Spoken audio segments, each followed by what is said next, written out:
तस्मै श्री गुरुवे नमः।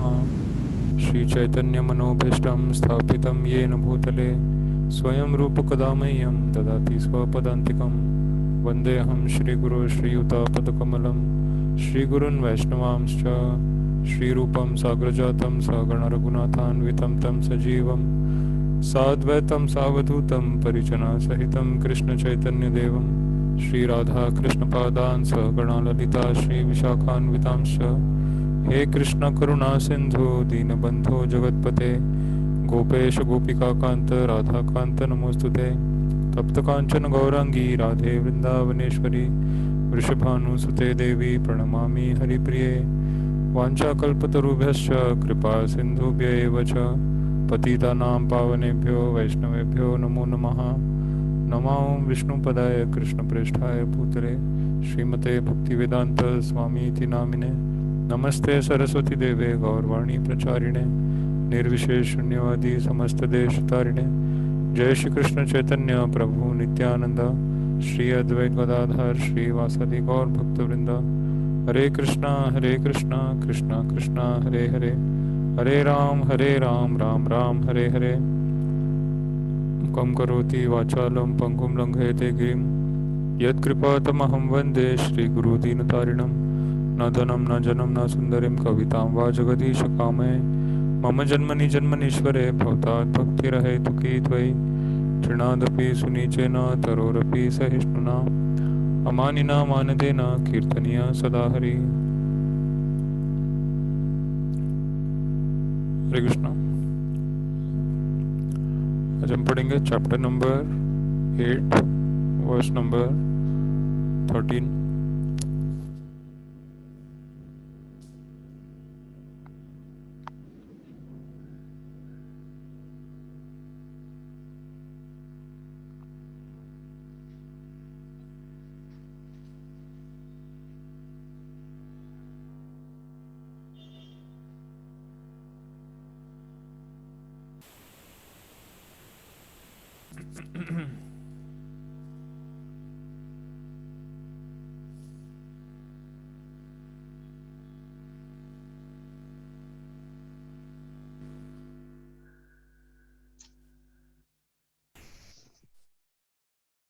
पढ़ेंगे चैप्टर नंबर 8 वर्स नंबर 13 से आगे। सभी श्लोक रिपीट करने का ट्राई करिए। ओम इति एकाक्षरं ब्रह्म नो इति एकाक्षरं ब्रह्म व्याहरन् मामनुस्मरन् व्याहरन् यः प्रयाति त्यजन् देहम्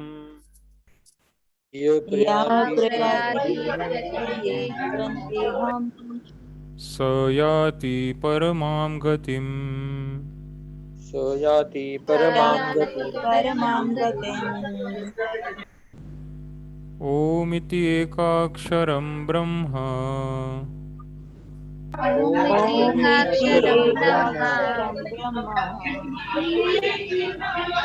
व्याहरन् माम् अनुस्मरन्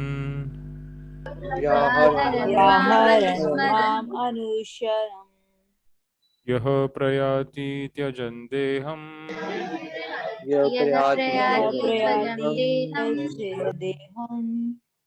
स याति परमां गतिम्। स याति परमां गतिम्।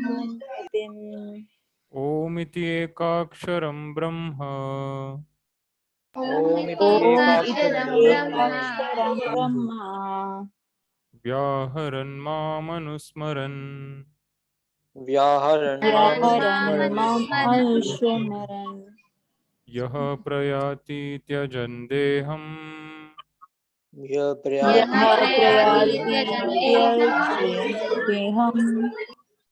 स याति परमां गतिम्।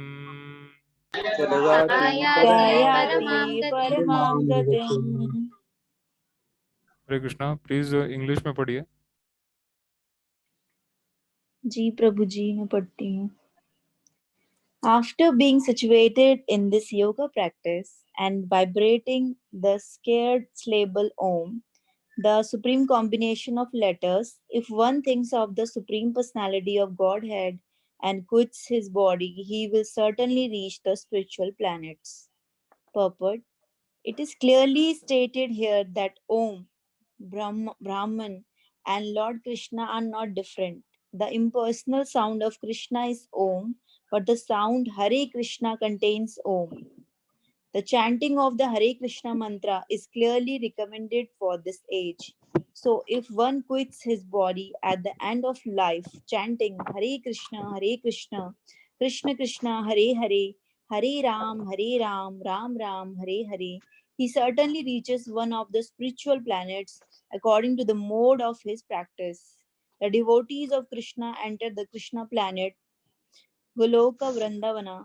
For the personalists, there are also innumerable other planets known as Vaikunta planets in the spiritual sky, whereas the impersonalists remain in the Brahma Jyoti. Hare Krishna, Krishna Krishna, Hare Hare, Hare Ram, Ram Ram, Hare Hare. जय श्रील प्रभुपाद की जय. हरे कृष्ण प्रभु जी. हरे कृष्णा. शिला प्रभुपाद की जय. Please Hindi में पढ़िए. इस योगाभ्यास में स्थित होकर तथा अक्षरों के परम संयोग यानी ओमकार का उच्चारण करते हुए यदि कोई भगवान का चिंतन करता है और अपने शरीर का त्याग करता है तो वह निश्चित रूप से आध्यात्मिक लोकों को जाता है. तात्पर्य. यहाँ स्पष्ट उल्लेख हुआ है कि ओम ब्रह्म तथा भगवान कृष्ण परस्पर भिन्न नहीं है. ओम कृष्ण की निर्विशेष ध्वनि है, लेकिन हरे कृष्ण में यह ओम सन्निहित है. इस युग के लिए हरे कृष्ण मंत्र जप की स्पष्ट संस्तुति है. अतः यदि कोई हरे कृष्ण कृष्ण कृष्ण हरे हरे, हरे राम राम राम हरे हरे इस मंत्र का जप करते हुए शरीर त्यागता है तो वह अपने अभ्यास के गुणानुसार आध्यात्मिक लोकों में से किसी एक लोक को जाता है. कृष्ण के भक्त कृष्ण लोक या गोलोक वृंदावन को जाते हैं. सगुणवादियों के लिए आध्यात्मिक आकाश में अन्य अनेक लोक हैं जिन्हें वैकुंठ लोक कहते हैं, किंतु निर्विशेषवादी तो ब्रह्म ज्योति में ही रह जाते हैं. हरे कृष्ण कृष्ण कृष्ण हरे हरे, हरे राम राम राम हरे हरे. जय श्रील प्रभुपाद. हरे कृष्ण प्रभु जी. हरे कृष्णा. जय श्रील प्रभुपाद. तो यहाँ इस श्लोक में ओम शब्द का उल्लेख आता है. ओम इति एकाक्षरम ब्रह्म. तो ओम जो ध्वनि है ये भी ब्रह्म की ध्वनि है. और भगवान गीता में एक और श्लोक बोलते हैं प्रणवः सर्व वेदेषु. भगवान कृष्ण अर्जुन से कहते हैं कि सभी वेदों में मैं प्रणव हूँ. प्रणव का अर्थ है ओम. ओम की जो ध्वनि है, और इसीलिए हम हर एक मंत्र ओम से शुरू करते हैं. ओम से जो भी हम शुरू करते हैं वो आध्यात्मिक गुण प्राप्त कर लेता है. जैसे हम प्रभुपाद जी का मंत्र बोलते हैं नमा ओम विष्णुपदाय कृष्ण प्रेष्ठाय भूतले, तो वो भी ओम से शुरू होता है. और ओम से हम जो भी शुरू करते हैं वो स्पिरिचुअल हो जाता है, मटेरियल नहीं रहता है. इसलिए वेदों में भी जितने मंत्र हैं वो सब ओम से ही शुरू होते हैं. और ओम जो है ये भगवान का ही ध्वनि है. तो ऐसा कहते हैं कि भगवान ने जब पहली बार सृष्टि की तो उन्होंने अपनी बांसुरी से ओम की ध्वनि प्रकट की. तो भगवान अपनी बांसुरी से सारी ध्वनियाँ प्रकट कर सकते हैं. उसमें से जो ध्वनि ओम की है वो भी भगवान ने प्रकट की. और जो गायत्री मंत्र है ओम भूर्भुवः स्वः तत्सवितुर्वरेण्यम, इसकी भी ध्वनि भगवान ने अपनी बांसुरी से प्रकट की और ब्रह्मा जी को गायत्री मंत्र की दीक्षा दी. तो श्रीमद् भागवतम में एक श्लोक आता है. भागवतम में पहले कैंटो में पहला ही श्लोक है जन्मादि अस्य यथा इतरश्च अन्य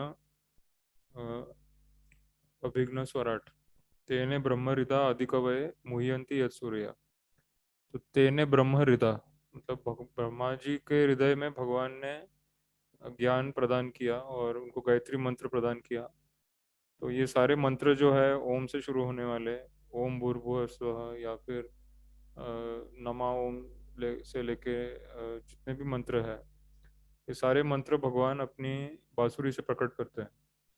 और फिर वो ब्रह्मा जी को, महादेव को, सारे देवताओं को दीक्षा देते हैं और उनको अपना अपना कार्य देते हैं।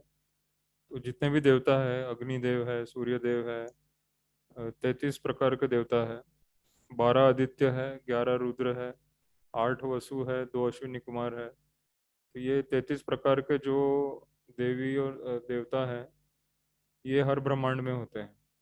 इन सबको दीक्षा भगवान देते हैं और शिक्षा भी देते हैं, मंत्र का उच्चारण भी करवाते हैं और उन सबको दीक्षा देते हैं।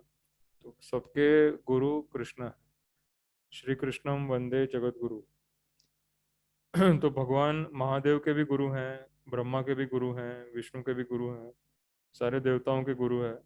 कृष्ण सबके गुरु हैं, इसलिए हम कहते हैं कृष्णम वंदे जगत गुरु। तो जगत में सारे देवता होते हैं और उनको दीक्षा कृष्ण से मिलती है। जिनसे दीक्षा मिलती है उनको गुरु कहा जाता है। इसलिए कृष्ण को जगत गुरु कहा जाता है क्योंकि वो सबको दीक्षा देते हैं। यहाँ पे भी भगवान इस श्लोक के माध्यम से हमें बता रहे हैं ओम की महिमा क्या है। और इसीलिए कृष्ण नाम जो है वो ओम से भी श्रेष्ठ है, क्योंकि कृष्ण नाम गुरु का नाम है। ओम जो है वो गुरु मंत्र दीक्षा देते हैं, पर गुरु का नाम ओम से भी बड़ा होता है, क्योंकि गुरु ओम की दीक्षा देते हैं। कई लोग कहते हैं कि ओम ही सब कुछ है, ओम ही परम ध्वनि है, पर ऐसा नहीं है। ओम की ध्वनि प्रकट करने वाले जो गुरु हैं श्री कृष्ण, उनका नाम सर्वश्रेष्ठ, और कृष्ण नाम से बड़ा कोई नाम नहीं। तो इसीलिए हम कहते हैं हरे कृष्णा कृष्ण कृष्णा हरे हरे, हरे राम राम राम हरे। हम लोग भगवान के नाम से ही मंत्र बोलते हैं। और इसीलिए गुरु का मंत्र, गुरु का नाम सबसे बड़ा माना जाता है। तो हमें कभी भी इस बात को नहीं स्वीकार करना चाहिए कि ओम ही सब कुछ है, क्योंकि ओम जो है वो निराकार है, उसमें कोई रूप नहीं है, कोई गुण नहीं है। तो ओम से भी बड़ा है कृष्ण का नाम, क्योंकि कृष्ण के नाम में स्वरूप है, उनमें गुण है, सगुण है। तो हम सगुणवादी हैं। सगुण मतलब कि हम आध्यात्मिक आकाश में विश्वास करते हैं कि भगवान है और भगवान हर जगह पे है, और भगवान ही परम ध्वनि है, जो सुप्रीम साउंड है। इंग्लिश में कहते हैं सुप्रीम साउंड, जिससे सब कुछ शुरू हुआ। पर वो साउंड पैदा करने वाला कोई होना चाहिए। जैसे अभी मैं बोल रहा हूँ तो मैं अपने वाणी से, अपने मुंह से, अपनी जबान से बोल रहा हूँ। तो ये जो शब्द आ रहे हैं मेरे मुंह से, अगर कोई कहे कि ये शब्द ही सब कुछ है, तो वो गलत होगा, क्योंकि ये शब्द मेरे मुख से आ रहे हैं। तो शब्द के पीछे शब्द को बोलने वाला कोई होता है।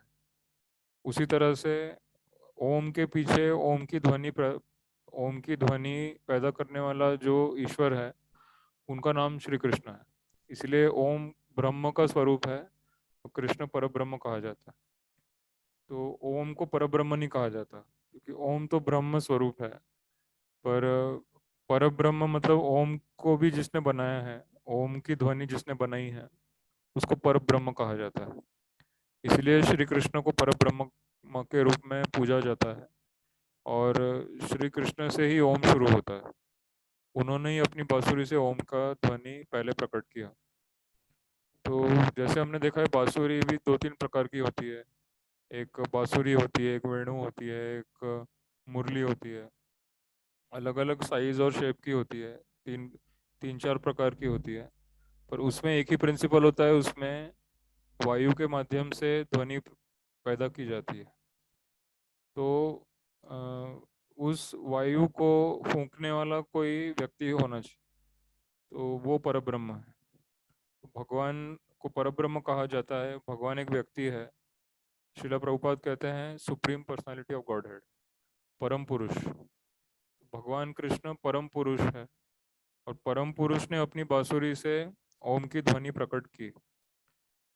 अगर परम पुरुष नहीं है तो ये ध्वनि कोई पैदा नहीं कर सकता, अपने आप ध्वनि पैदा नहीं होती। जैसे अगर कोई कमरा खाली है तो उसमें कोई आवाज़ नहीं होती, पर कमरे के अंदर जब कोई व्यक्ति रहता है तो फिर वो कुछ बोलता है, कुछ गाता है या कुछ जो भी वो करता है तो वो ध्वनि पैदा करता है। तो फिर हमें पता चलता है कि कमरे के अंदर कोई है, कोई गा रहा है, कोई बोल रहा है, अंदर से आवाज़ आ रही है, वो कुछ चीज़ों को इधर उधर शिफ्ट कर रहा है। तो अंदर से कुछ आवाज़ आती है कमरे में से, तो हम समझते हैं कि उस कमरे में कोई रहता है। तो पुरुष या मतलब कोई उसमें व्यक्ति होना चाहिए। तो व्यक्ति होगा तभी आवाज़ आएगी और तभी वो ध्वनि पैदा होगी। तो कुछ होते हैं जो कहते हैं ध्वनि ही सब कुछ, पर ये एक तरह की मूर्खता है, पागलपन है कि ध्वनि अपने आप पैदा नहीं हो सकती। ध्वनि को पैदा करने वाला कोई व्यक्ति चाहिए। उसी तरह से ओम एक ध्वनि है। तो ओम जो शब्द है उसको पैदा करने वाला कोई व्यक्ति होना चाहिए। तो वो पहला व्यक्ति कौन है जिसने सबसे पहली बार ओम बोला था, तो ये पता होना चाहिए। जैसे वेद है, वेद का मतलब ज्ञान है, पर ज्ञान किसने दिया है? पहला गुरु कौन है, आदि गुरु कौन है जिससे सब कुछ शुरू हुआ है? तो कुछ मूर्ख लोग होते हैं, कहते हैं कि नहीं ज्ञान की जरूरत नहीं है, सब अपने आप सीख जाते हैं। पर ये तो पागलपन है। बच्चा जब पैदा होता है तो वो तो अबोध होता है, उसको कुछ पता नहीं होता। फिर माँ बाप उसको खाना खिलाते हैं, उसको कपड़े पहनाते हैं, उसको चलना सिखाते हैं, उसको हाथ पकड़ के सब कुछ करवाते हैं, फिर बोलना सिखाते हैं। तो वो देख देख के वो बोलने लगता है और चलने भी लगता है, खाने भी लगता है, अपने कपड़े भी बदलने लगता है, सारे काम फिर खुद करने लगता है। तो वो अपने आप नहीं सीखा है, उसको किसी ने सिखाया है। फिर उनके माँ बाप ने को भी उनके माँ बाप ने सिखाया है, फिर उनके माँ बाप को उनके माँ बाप ने सिखाया है। तो इस तरह से जिसने भी जन्म लिया है पूरी सृष्टि में, उसको किसी ना किसी ने सिखाया है। और जिसने सिखाया है वो पहले से था और बच्चा बाद में आया, और फिर बच्चे ने माँ बाप से सीखा। तो इसलिए माँ बाप को पहला गुरु कहा जाता है। तो माँ बाप भी उसको बोलना सिखाते हैं कि ये ये एप्पल है, ये बॉल है, ये बिल्ली है, ये ABCD उसको माँ बाप ही सिखाते हैं। तो बच्चा फिर सीखने लगता है, और फिर बच्चा बड़ा होके बोले कि फिर मेरे को माँ बाप की ज़रूरत नहीं है, तो फिर वो तो गलत बात है। उन्होंने ही सिखाया उसको सब कुछ, और अब वो उन्हीं की वजह से खड़ा है और बोल रहा है। और फिर उनके माँ बाप ने भी ये नहीं सोचना चाहिए कि मैं ही भगवान हूँ, क्योंकि उनको भी उनके माँ बाप ने सिखाया है, और उनके माँ बाप को भी उनके माँ बाप ने सिखाया है। इस तरह से बात पहुँचती है ब्रह्मा जी तक। और ब्रह्मा जी को किसने सिखाया है? तो ब्रह्मा जी को सिखाया है भगवान कृष्ण ने। और फिर भगवान कृष्ण को किसने सिखाया है? और भगवान कृष्ण को किसी ने नहीं सिखाया, क्योंकि भगवान कृष्ण ही सब कुछ है, उन्हीं से ज्ञान शुरू हुआ है। तो इसीलिए कृष्ण को आदि गुरु कहा जाता है, पहला गुरु कहा जाता है। कृष्णा ने ब्रह्मा जी को सिखाया, महादेव को सिखाया, सारे देवों को सिखाया, देवी देवताओं को ज्ञान दिया। तो इसलिए कृष्णा आदि गुरु है, कृष्ण से ही सब कुछ शुरू हुआ है। और हम जो भगवत गीता पढ़ रहे हैं वो आदि गुरु ने बोली है, श्री कृष्ण ने बोली है, आदि पुरुष ने बोली है। तो इसलिए कोई साधारण शास्त्र नहीं है, कोई साधारण ध्वनि नहीं है, ये परम पुरुष की वाणी है, श्री कृष्ण की वाणी। और उस वाणी को समझाया है उनके ही भक्त ने, जिनको उन्होंने ही भेजा है। तो जो कृष्ण को जानता है, जो कृष्ण का पार्षद है, उनका सेवक है, नित्य सेवक है, तो ऐसे नित्य सेवक को यहाँ इस दुनिया में भेजा है प्रभुपाद के रूप में। और फिर हमें फिर और इजी हो जाता है समझना, क्योंकि हम श्लोक पढ़ते हैं, फिर श्लोक के नीचे प्रभुपाद जी ने जो लिखा है तात्पर्य, वो भी हम पढ़ते हैं, तो फिर सब कुछ एकदम क्लियर हो जाता है। और परम सत्य क्या है वो एकदम क्लियर हो जाता है। परम सत्य एक पुरुष है, उनका नाम है श्री कृष्णा। और उन्हीं से सब कुछ शुरू हुआ है, उन्हीं से सारी ब्रह्मांड की शुरुआत हुई है, वही उसके पालन करते हैं, वही उसका संहार करते हैं, और वही सृष्टि को चलाते हैं, वही प्रकृति को चलाते हैं। तो वही मालिक है, वही सब कुछ, और ओम भी उन्होंने ही बनाया। तो इसीलिए हमें निर्विशेषवादी नहीं बनना है, मायावादी नहीं बनना है। हमें स्वीकार करना है कि परम पुरुष एक व्यक्ति है, और परम पुरुष जो है वो व्यक्ति है, इसीलिए वो ध्वनि भी पैदा कर सकते हैं, वो हमको भी पैदा कर सकते हैं, और हमको ज्ञान भी दे सकते हैं, और पूरी सृष्टि को, सारे देवताओं को ज्ञान दे सकते हैं। वो सूरज चांद की रोशनी बना सकते हैं, वो पूरा ब्रह्मांड बना सकते हैं। तो वो परम पुरुष सब कुछ कर सकता है। इसी बात पे हमको विश्वास अपना पैदा करना है। अभी हम इसलिए दुखी हैं और हम इसलिए इतने परेशान हैं क्योंकि परम पुरुष को हम याद नहीं करते हैं और परम पुरुष की संगति में नहीं रहते हैं। तो परम पुरुष की संगति करना बहुत आसान है, सिर्फ उनका नाम लेना है। हरे कृष्णा कृष्णा कृष्णा हरे हरे, हरे राम राम राम हरे हरे। ये महामंत्र का जाप करना है और प्रभुपाद जी की मदद से हमें जपते रहना है। तो इसीलिए गुरु के नाम भी लेना बहुत ज़रूरी है। गुरु का नाम, प्रभुपाद जी का नाम लेना भी बहुत ज़रूरी है, क्योंकि नाम लेने से हम उनके संपर्क में आ जाते हैं। तो इसीलिए इतना मुश्किल नहीं है गुरु के संपर्क में आना, भगवान के संपर्क में आना इतना मुश्किल बिल्कुल नहीं है। हम हर रोज़ हर समय भगवान के संपर्क में रह सकते हैं। हमें सिर्फ भगवान का नाम जपना है। कलयुग में यही बात बताई है, हरे नाम एव केवलम, कलो नास्ति एव नास्ति एव गतिरन्यत्। कलयुग में केवल भगवान का नाम से ही हम भगवान की प्राप्ति कर सकते हैं, क्योंकि ये जो शब्द की ध्वनि है, हरे कृष्णा की जो ध्वनि है, जो शब्द है, वो इतना शक्तिशाली है कि हम कभी गलती कर ही नहीं सकते। आपको बस हरे कृष्णा बोलते रहना है, गाते रहना है, सुनते रहना है। इतना भी अगर आप करेंगे तो भी आपकी मुक्ति हो जाएगी, आप माया से मुक्त होकर कृष्णा के पास चले जाओगे। तो ये इतना सरल प्रोसेस है, केवल हरे कृष्णा का जाप, और फिर इसी से भगवान की प्राप्ति हो जाती है। इतना कोई मुश्किल काम नहीं है, काफ़ी आसान काम है, और हमें इसका पूरा फ़ायदा उठाना है। हमें निरंतर भगवान का नाम जपते रहना है और कोशिश करनी है कि हम भगवान की प्राप्ति इसी जन्म में कर लें। उन्हीं के नाम की ध्वनि और उन्हीं का नाम, उन्हीं का मतलब जो वैष्णव तरीका है जीवन जीने का, तो हमें वही तरीका अपनाना है, दूसरों को भी देना है। इससे सबका कल्याण होगा। यहाँ कोई प्रश्न या डाउट है तो पूछ सकते हैं।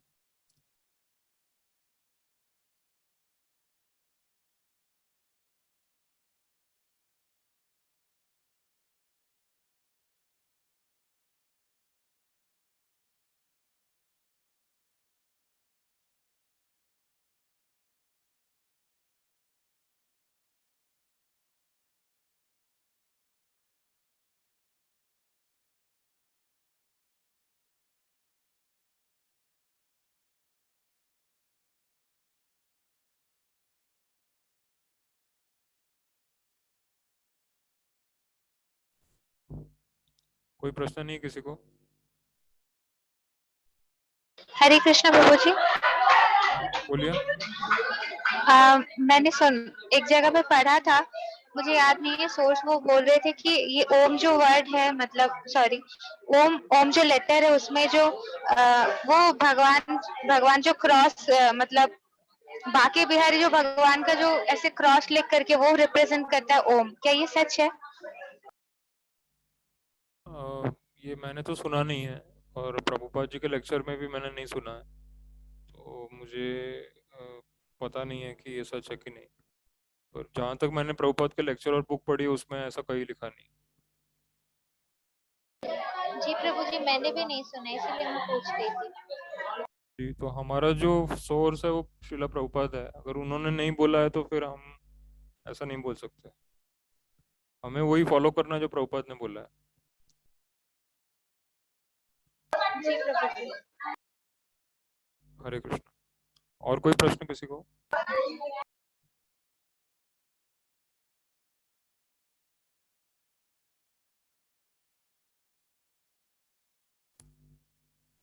ठीक है, हम अगला श्लोक पढ़ेंगे। अनन्य चेता सततम अनन्यचेता अनन्यचेता सततं सततं यो मां स्मरति नित्यशः यो मां यो स्मरति मां नित्यशः स्मरति नित्यशः तस्याहं सुलभ पार्थ तस्याहं सुलभ तस्याहं पार्थ सुलभ पार्थ नित्ययुक्तस्य योगिनः नित्ययुक्तस्य योगिनः नित्ययुक्तस्य योगिनः अनन्यचेताः सततम् अनन्यचेताः अनन्यचेता सततं सततम् यो मां स्मरति नित्यशः यो यो मां मां स्मरति स्मरति नित्यशः नित्यशः तस्याहं सुलभ पार्थ तस्यां सुलभ तस्याहं पार्थ सुलभ पार्थ नित्ययुक्तस्य योगिनः नित्ययुक्तस्य नित्ययुक्तस्य योगिनः योगिनः अनन्यचेताः सततम् अनन्यचेताः अनन्यचेता सततं सततम् यो मां स्मरति नित्यशः यो यो यो मां मां मां स्मरति स्मरति स्मरति नित्यशः नित्यशः नित्यशः तस्याहं सुलभ पार्थ तस्याहं तस्याहं सुलभ तस्याहं सुलभ सुलभ पार्थ पार्थ पार्थ नित्ययुक्तस्य योगिनः नित्ययुक्तस्य नित्ययुक्तस्य योगिनः योगिनः Hare Krishna please Hindi please English में पढ़िए Hare Krishna, Prabhuji. Hare Krishna Translation. For one who remembers me without deviation, I am easy to obtain, O son of Partha, because of his constant engagement in devotional service. Purport. In this verse, the Bhakti Yoga of the unalloyed devotees of the Supreme Godhead is described. The preceding verses mention four different kinds of devotees: the distressed, the inquisitive, those who seek material gain, and the speculative philosophers. Different processes of liberation from material entanglement have also been described: Karma Yoga, Jnana Yoga, the Hatha Yoga. But here Bhakti Yoga, without any mixture of these, is mentioned. In Bhakti Yoga, the devotees desire nothing but Krishna. The pure Bhakti devotee does not desire promotion to heavenly planets, nor does he seek salvation or liberation from material entanglement. A pure devotee does not desire anything. In the Chaitanya Charitamrita, the pure devotee is called Nishkama, which means he has no desire for self-interest. Perfect peace belongs to him alone, not to them who strive for personal gain. The pure devotee only wants to please the Supreme Lord, and so the Lord says that for anyone who is unflinchingly devoted to him, he is easy to attain. The devotee can render service to any of the transcendental forms of the Supreme Lord, and he meets with none of the problems that plague the practitioners of other yogas. Bhakti yoga is very simple and pure and easy to perform. One can begin by simply chanting Hare Krishna, Krishna Krishna, Hare Hare, Hare Ram, Ram Ram, Hare Hare.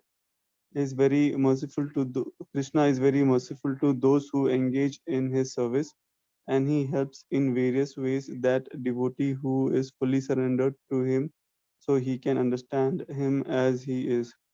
The Lord gives such a devotee sufficient intelligence so that ultimately the devotee can attain him in his spiritual kingdom. The special qualification of the pure devotee is that he is always thinking of Krishna without considering the time or place. There should be no impediments. He should be able to carry out his service anywhere at any time. Some say that the devotee should remain in holy places like Vrindavan or some holy town where the Lord lived, but a pure devotee can live anywhere and create the atmosphere of Vrindavan by his devotional service. It was Sri Advaita who told Lord Chaitanya, "Wherever you are, O Lord, there is Vrindavan." A pure devotee constantly remembers Krishna and meditates upon him. These are qualifications of the pure devotee for whom the Lord is most easily attainable. Bhakti Yoga is the system that the Gita recommends above all others. Generally, the Bhakti yogis are engaged in 5 different ways. Sant Bhakta, engaged in devotional service in neutrality. Dasya Bhakta, engaged in devotional service as servants. Sankhya Bhakta, engaged, Sakhya Bhakta, engaged as friend. Vatsalya Bhakta, engaged as parent. And Madhurya Bhakta, engaged as conjugal lover of the Supreme Lord. In any of these ways, the pure devotee is always constantly engaged in the transcendental loving service of the Supreme Lord and cannot forget the Supreme Lord, and so for him the Lord is easily attained. A pure devotee cannot forget the Supreme Lord for a moment, and similarly, the Supreme Lord cannot forget his pure devotee for a moment. This is the great blessing of the Krishna conscious process of chanting the Mahamantra, Hare Krishna. Hare Krishna, Hare Krishna, Krishna Krishna, Hare Hare, Hare Ram, Ram Ram, Hare Hare. Jai Srila Prabhupada. Hare Krishna Prabhuji. हरे कृष्णा, जय Shri Prabhupada. Please Hindi में पढ़िए।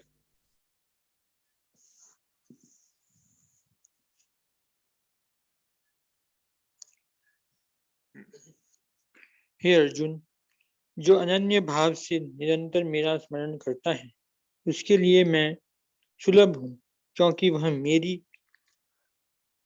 भक्ति में प्रवृत्त रहता है। तात्पर्य: इस श्लोक में उन निष्काम भक्तों द्वारा प्राप्त अंतिम गंतव्य का वर्णन है जो भक्ति योग के द्वारा भगवान की सेवा करते हैं। पिछले श्लोकों में 4 प्रकार के भक्तों का वर्णन हुआ है: आर्त, जिज्ञासु, अर्थार्थी तथा ज्ञानी। मुक्ति की विभिन्न विधियों का भी वर्णन हुआ है: कर्म योग, ज्ञान योग तथा हठ योग। इन योग पद्धतियों के नियमों में कुछ न कुछ भक्ति मिली रहती है, लेकिन इस श्लोक में शुद्ध भक्ति योग का वर्णन है जिसमें ज्ञान, कर्म या हठ का मिश्रण नहीं होता।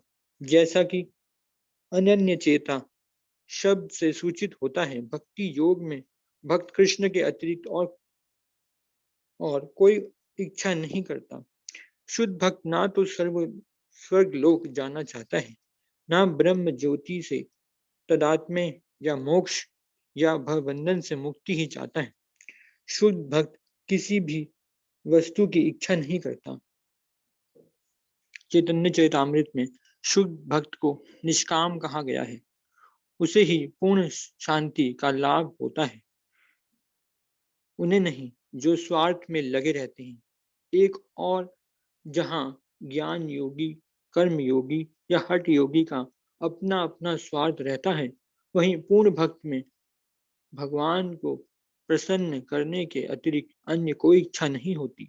अतः भगवान कहते हैं कि जो एक निष्ठ भाव से उनकी भक्ति में लगा रहता है, उसे वे सरलता से प्राप्त होते हैं। शुद्ध भक्त सदैव कृष्ण के विभिन्न रूपों में से किसी एक की भक्ति में लगा रहता है। कृष्ण के अनेक स्वाम तथा अवतार हैं, यथा राम तथा नरसिंह, जिनमें से भक्त किसी एक रूप को चुनकर उनकी प्रेमा भक्ति में मन को स्थिर कर सकता है। ऐसे भक्त को उन अनेक समस्याओं का सामना नहीं करना पड़ता जो अन्य योग के अभ्यास कर सकता को झेलनी पड़ती है। भक्ति योग अत्यंत सरल है, शुद्ध तथा सुगम है। इसका शुभारंभ हरे कृष्ण जाप से किया जा सकता है। भगवान सबों पर कृपालु हैं, किंतु जैसा कि पहले कहा जा चुका है, जो अनन्य भाव से उनकी सेवा करते हैं वे उनके ऊपर विशेष कृपालु रहते हैं। भगवान ऐसे भक्तों की सहायता अनेक प्रकार से करते हैं, जैसा कि वेदों में कठोपनिषद कहा गया है, यमे वैश्य वृणुते तेन लभ्यस्य तस्येष आत्मा विवृणुते तनु स्वाम, जिसने पूरी तरह से भगवान की शरण ले ली है और जो उनकी भक्ति में लगा हुआ है, वही भगवान को यथारूप में समझ सकता है। तथा गीता में भी कहा गया है, ददामि बुद्धि योगम तम। ऐसे भक्त को भगवान पर्याप्त बुद्धि प्रदान करते हैं जिससे वह उन्हें भगवत धाम में प्राप्त कर सके। शुद्ध भक्त का सबसे बड़ा गुण यह है कि वह देश अथवा काल का विचार किए बिना अनन्य भाव से कृष्ण का ही चिंतन करता रहता है। उसको किसी तरह का व्यवधान नहीं होना चाहिए। उसे कहीं भी और किसी भी समय अपना सेवा कार्य करते रहना में समर्थ होना चाहिए। कुछ लोगों का कहना है कि भक्तों को वृंदावन जैसे पवित्र स्थानों में या किसी पवित्र नगर में जहां भगवान रह चुके हैं रहना चाहिए, किंतु शुद्ध भक्त कहीं भी रहकर अपनी भक्ति से वृंदावन जैसा वातावरण उत्पन्न कर सकता है। श्री अद्वैत ने चैतन्य महाप्रभु से कहा था, आप जहां भी हैं हे प्रभु, वही वृंदावन है। जैसा कि सततम तथा नित्य शब्दों से सूचित होता है, शुद्ध भक्त निरंतर कृष्ण का ही स्मरण करता है और उन्हीं का ध्यान करता है। ये शुद्ध भक्त के गुण हैं जिनके लिए भगवान सहज सुलभ हैं। गीता समस्त योग पद्धतियों में से भक्ति योग की ही संस्तुति करती है। सामान्यतया भक्ति योगी 5 प्रकार से भक्ति में लगे रहते हैं। शांत भक्त, जो उदासीन रहकर भक्ति में युक्त होते हैं। दूसरा, दास्य भक्त, जो दास के रूप में भक्ति में युक्त होते हैं। तीसरा, सख्य भक्त, जो सखा रूप में भक्ति में युक्त होते हैं। चौथा, वात्सल्य भक्त, जो माता पिता की भांति भक्ति में युक्त होते हैं। तथा पांचवा, माधुर्य भक्त, जो परमेश्वर के साथ तादात्म्य प्रेमी की भांति भक्ति में युक्त होते हैं। शुद्ध भक्त इनमें से किसी में भी परमेश्वर की प्रेमा भक्ति में युक्त होता है और उन्हें कभी नहीं भूल पाता, जिससे भगवान उसे सरलता से प्राप्त हो जाते हैं। जिस प्रकार शुद्ध भक्त क्षण भर के लिए भी भगवान को नहीं भूलता, उसी प्रकार भगवान भी अपने शुद्ध भक्त को क्षण भर के लिए भी नहीं भूलते। हरे कृष्ण कृष्ण कृष्ण हरे हरे, हरे राम राम राम हरे हरे। इस महामंत्र के कीर्तन की कृष्ण भावना भवित विधि का यही सबसे बड़ा आशीर्वाद है। हरे कृष्ण कृष्ण कृष्ण हरे हरे, हरे राम राम राम हरे हरे। जय श्री प्रभुपाद। हरे कृष्ण प्रभु जी।